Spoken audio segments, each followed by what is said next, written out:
এখন হইল আল্লাহ তাআলা বলেন আমি দয়ার কারণে মায়ার কারণে গোটা সৃষ্টি পরিচালনা করছি, অনুগত অবাধ্য মানুক বা না মানুক সকলকে।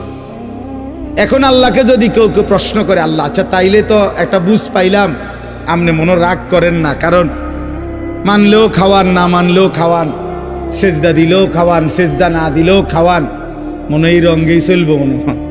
আল্লাহ কয় না, আরেকটা আয়াত রয়েছে তো, মালিকি ইয়াউমিদ্দিন, আমি বিচার দিবসের মালিক। আমি আদর করতে যেমন জানি, আমি শাস্তি দিতেও জানি। বাদশা শুধু আদর করে না, বাদশা শাস্তিও দেয়। কি? অতএব মালিকি ইয়াউমিদ্দিন, আল্লাহ বলেন আমি বিচার দিবসের মালিক। অর্থাৎ আজ আমি যা দিলাম, আগামী দিন আখিরাতে আমি তার সব কিছুর হিসাব নেব।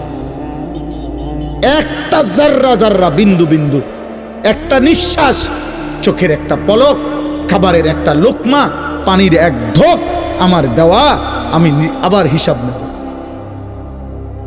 এই কথাটা ভারসাম্য সূরা ফাতিহার মধ্যে আল্লাহ শিখাইছেন, বান্দা আমার দয়া দেখে আবার আমারে দুর্বল ভাইব না। আমি মালিক, আমি বাদশাহ, আমি রাজাধিরাজ, আমি জব্বার, আমি কাহ্হার। আমার দয়া মায়া দেখে কি করো না, তুমি আমার নাফরমানি করো না, আমি আখিরাতে হিসাব। তাইলে কথা কি দাঁড়াইলো? আল্লাহ আমাদেরকে সব দিছেন দুনিয়াতে, আবার আল্লাহ সব কিছুর কি নিবেন? কথা বলেন না। নবীজি বলছেন, ওমর একদিন, ওমর রাদিয়াল্লাহু তাআলা 3 দিন ক্ষুধার্ত থেকে 2টা খেজুর আর 1 ঢোক পানি পান করছে।